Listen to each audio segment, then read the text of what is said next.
జై శ్రీమన్నారాయణ. ఈరోజు మనం ధర్మపదం గ్రంథములోని చాప్టర్ 5 విభాగము 56 ధర్మరాజుకు వ్యాసుల వారు చెప్పిన వర్ణాశ్రమ ధర్మాలు. 4 వర్ణముల వారు ఏ విధముగా వారి వారి ధర్మాలను అనుసరించాలి, అనుసరింపజేసే విధి అధికారము ఎవరిది అని చెప్తున్నారు. ఈ ఎపిసోడ్లో చూద్దాం.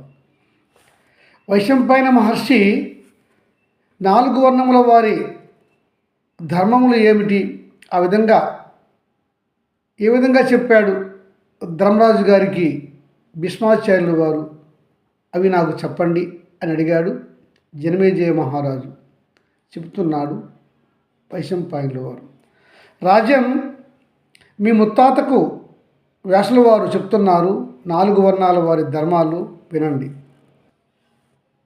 ధర్మరాజా, 4 వర్ణముల వారు బ్రాహ్మణ, క్షత్రియ, వైశ్య, శూద్ర వీరికి గల వర్ణాశ్రమ ధర్మాలను అమలు చేసే బాధ్యత ఆ దేశ రాజుకి ఉంటుంది.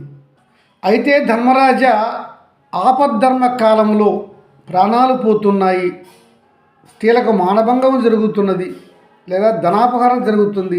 ఇలాంటి కాలాలలో మాత్రం వీళ్ళు వారి వారి యొక్క ఆ ధర్మాలను విడిచి వేరే ధర్మాలను ఆచరించవచ్చును తాత్కాలికముగా. ఇందు అధర్మము లేదు, ఎందుకంటే వారు స్వీయ ఆత్మరక్షణ చేసుకోవాలి గదా.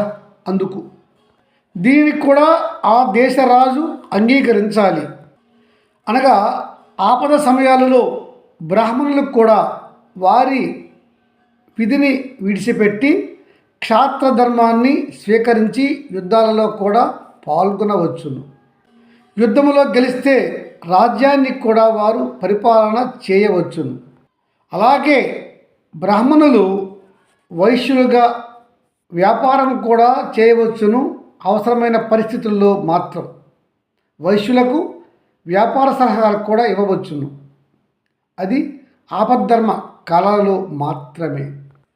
అయితే మహారాజా, ధర్మరాజా, ఎవరైనా బ్రాహ్మణులు ధనాశ కొరకు కానీ ఇతర ఆశలకు లోబడి వారి యొక్క అగ్ని కార్యక్రమములు, వేద పఠనము, వేద అధ్యాపనాలు వారి వృత్తిగా ఉండేవి విడిచిపెట్టి ధన సంపాదన కొరకై ప్రాకులాడుతూ వెళ్తే వారు మాత్రము భ్రష్టులవుతారు.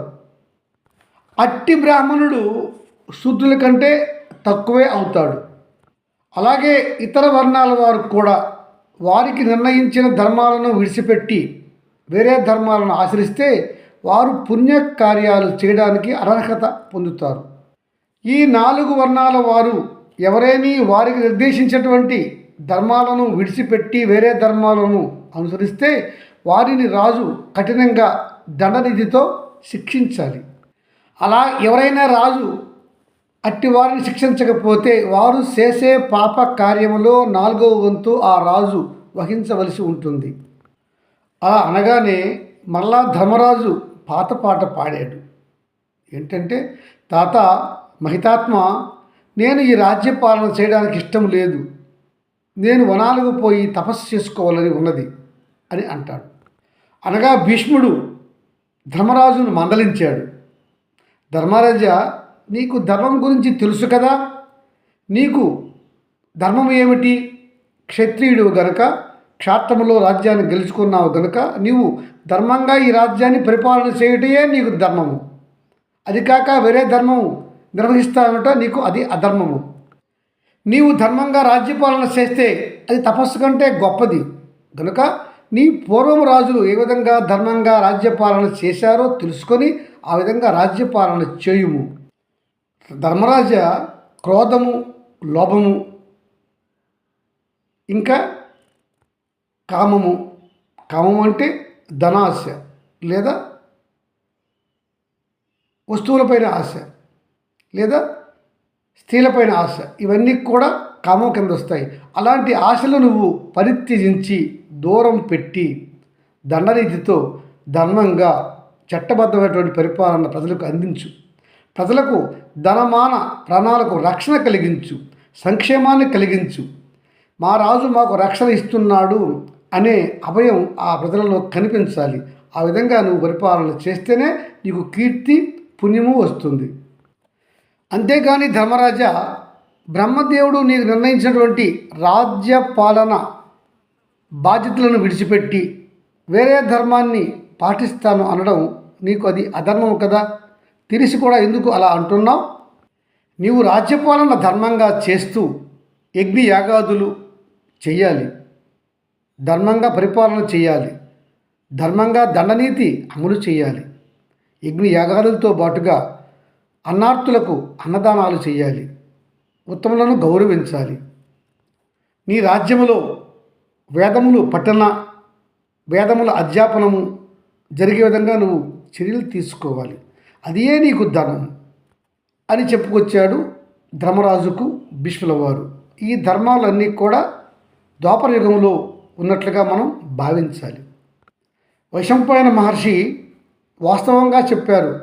మహాత్ముడు భీష్ములు, రాజు ధర్మం రాజు చేయకపోతే మరి అది నరకప్రాప్తికే మార్గం కదా అన్నాడు. అవును రాజన్, ఆ విషయం కూడా చెప్తున్నాడు భీష్ముల వారు ధర్మరాజుకు. వినండి. ధర్మరాజా, కేకయ రాక్షస సంవాదము చెప్తాను, నీకు ఈ ధర్మము బోధపడుతుంది, జాగ్రత్తగా విను. కేకయ మహారాజు ధర్మానుగుణంగా పరిపాలన రాజ్యాన్ని చేశాడు. అయితే అతడు వేదాలను అధ్యయనం చేయడం కోసమని అరణ్యాలకు వెళ్ళాడు. అతడిని ఒక పెద్ద రాక్షసుడు పట్టుకున్నాడు. ఆ రాక్షసుడిని రాజు కేకే రాజు ఎదిరించగల శక్తి లేక ఉన్నాడు. అయితే జ్ఞాని అయిన ఆ రాక్షసుడు రాజుతో ఇలా అన్నాడు, ఓ రాజా, నిన్ను నేను ఏమీ చేయజాలను, నిన్నేమీ చేయలేను. ఎందుకంటే నీవు రాజ్యాన్ని ధర్మంగా పాలన చేశావు.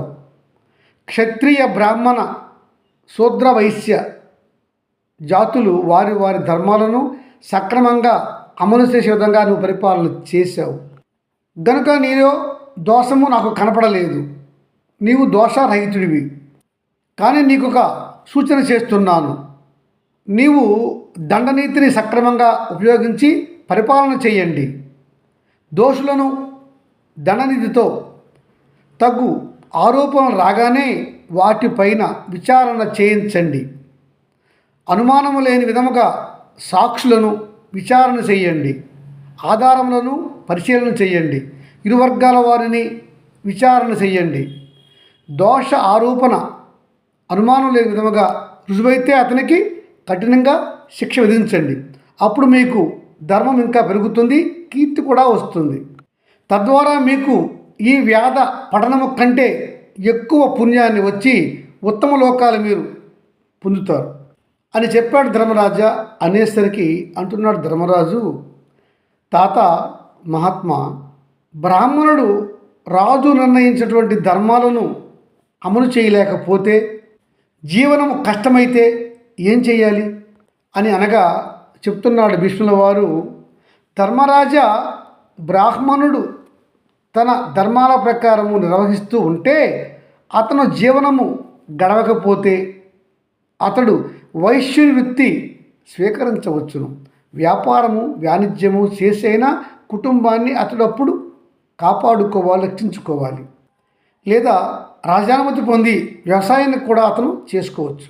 కానీ ధర్మశాస్త్రం ప్రకారము ఆ బ్రాహ్మణుడు వ్యాపారం కానీ వాణిజ్యం కానీ చేయనప్పుడు డబ్బుపై ఆశతో, అధికమైన ధనాన్ని సంపాదించాలనే కోరికతో అతడు ఉప్పు, నువ్వులు, మాంసము, గోవులు, ఎద్దులు, అన్నము, కళ్ళు, నెయ్యి, నూనె, తేనె, గుర్రము వంటి జంతువులు కొని అమ్మరాదు.